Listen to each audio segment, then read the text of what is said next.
મિત્રો, આપ સૌનું સ્વાગત છે।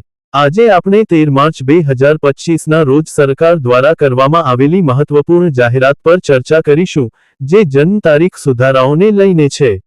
આ સુધારાઓનો ઉદ્દેશ્ય છે 15 વર્ષથી વધુ વયના નાગરિકોને તેમના જન્મ તારીખમાં સુધારો કરવાની સુવિધા। વિડિયો સેલ સુધી જોજો અને ચેનલમાં નવા હો તો ચેનલને સબસ્ક્રાઇબ કરી નાખજો જેથી કોઈપણ નવી અપડેટ તમારા સુધી પહોંચી શકે। મિત્રો, ચાલો આજના વિડિયો તરફ આગળ વધીએ। મુખ્ય સુધારાઓ। 1. ઉંમર મર્યાદા વધારો। અગાઉ, જન્મ તારીખમાં સુધારો કરવા માટેની અરજી માત્ર 15 વર્ષ સુધીના નાગરિકો માટે માન્ય હતી। હવે, સરકારે આ મર્યાદા દૂર કરી છે, જેથી 15 વર્ષથી વધુ વયના નાગરિકો પણ તેમના જન્મ તારીખમાં સુધારો કરી શકે છે। 2. ઓનલાઈન અરજી પ્રક્રિયા। નાગરિકો હવે ઓનલાઈન પોર્ટલ દ્વારા જન્મ તારીખ સુધારાની અરજી કરી શકે છે। આ પોર્ટલ પર જરૂરી દસ્તાવેજો અપલોડ કરીને અને યોગ્ય માહિતી ભરીને અરજી સબમિટ કરી શકાય છે। 3. દસ્તાવેજોની જરૂરિયાત। જન્મ તારીખ સુધારાની અરજી માટે નીચેના દસ્તાવેજોની જરૂર પડશે।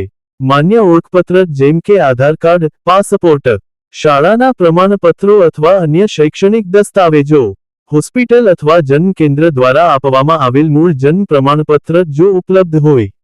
4. અરજીની સમીક્ષા અને મંજૂરી। અરજી સબમિટ થયા બાદ, સંબંધિત અધિકારીઓ દ્વારા દસ્તાવેજોની સમીક્ષા કરવામાં આવશે।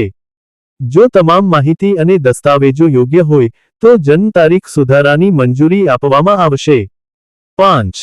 સુધારેલ જન્મ પ્રમાણપત્રની જારિયાત। મંજૂરી મળ્યા બાદ, સુધારેલ જન્મ પ્રમાણપત્ર નાગરિકને ઈમેલ અથવા પોસ્ટ દ્વારા મોકલવામાં આવશે। નાગરિકો માટે લાભ। ઉંમર મર્યાદા દૂર થવાથી વધુ નાગરિકોને લાભ મળશે। ઓનલાઈન પ્રક્રિયા દ્વારા સમય અને પ્રયત્નોની બચત। દસ્તાવેજોની ડિજિટલ સબમિશનથી પ્રક્રિયામાં પારદર્શિતા અને કાર્યક્ષમતા વધશે।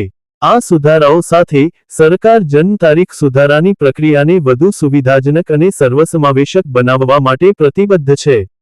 15 વર્ષથી વધુ વયના નાગરિકો હવે સરળતાથી તેમના જન્મ તારીખમાં સુધારો કરી શકે છે, જે તેમના વિવિધ અધિકારો અને સુવિધાઓ માટે મહત્વપૂર્ણ છે। આ માહિતી તમને ઉપયોગી લાગી હોય તો, કૃપા કરીને આ વિડિયોને લાઇક કરો, શેર કરો અને અમારા ચેનલને સબસ્ક્રાઇબ કરો।